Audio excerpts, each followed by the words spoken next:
పరలోకం ఎలా ఉంటుందో తెలుసా? పరలోకం గురించి మీరు ఎప్పుడైనా ఆలోచించారా? బైబిల్ ప్రకారం పరలోకం ఎలా ఉంటుందో చూద్దాం. 1, దేవుని సింహాసనం.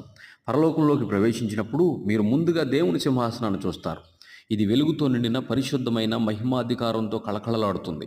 ప్రకటన గ్రంథం 4వ అధ్యాయం 6 ప్రకారం దేవుని సింహాసనం ముందర స్ఫటికంలా తేజోవంతమైన సముద్రం ఉంటుంది.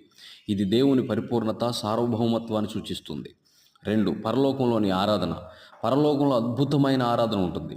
వేలాది దేవదూతలు, పెద్దలు, జీవులు దేవుణ్ణి రాత్రింబగళ్ళు స్తుతిస్తూ పూజిస్తూ ఉంటారు. ప్రకటన గ్రంథం 4వ అధ్యాయం 8-11 వరకు ఇది భూమిపై ఎక్కడా వినిపించని పవిత్రమైన పరిపూర్ణమైన ఆరాధన. 3, కొత్త యెరూషలేం. దేవుని మహిమతో నిండిన నగరం. పరలోకంలో కొత్త యెరూషలేం అని మహిమాన్వితమైన నగరం ఉంటుంది.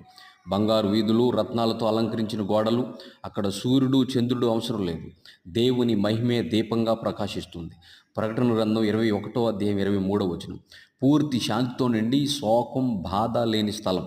4, జీవ జలధార మరియు జీవవృక్షం. దేవుని సింహాసనం నుండి జీవజలధార ప్రవహిస్తుంది. అది జీవవృక్షాన్ని తడిపి పెంచుతుంది. ప్రకటన గ్రంథం 22వ అధ్యాయం 1-2 వచనాలు. ఈ వృక్షం ప్రతి నెల కొత్త పండ్లు అందిస్తుంది.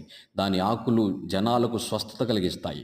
ఇది దేవుని పునరుద్ధరణ శక్తిని సూచిస్తుంది. 5, దేవునిని ముఖాముఖిగా చూడడం. పరలోకంలోని అద్భుత దృశ్యం. అక్కడ మీరు దేవుని ప్రత్యక్షంగా చూడగలుగుతారు. ప్రకటన గ్రంథం 22వ అధ్యాయం 4వ వచనం. ఆయన మహిమను అనుభవిస్తూ నిత్యమైన సంతోషంతో ఆయనతో కలిసి జీవిస్తారు. అక్కడ బాధ, కష్టం, కన్నీళ్లు లేవు.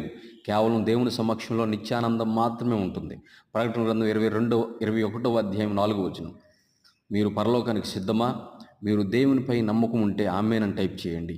ఈ ఛానల్ సబ్స్క్రైబ్ చేయండి. దేవుడు మిమ్మల్ని దీవించును గాక.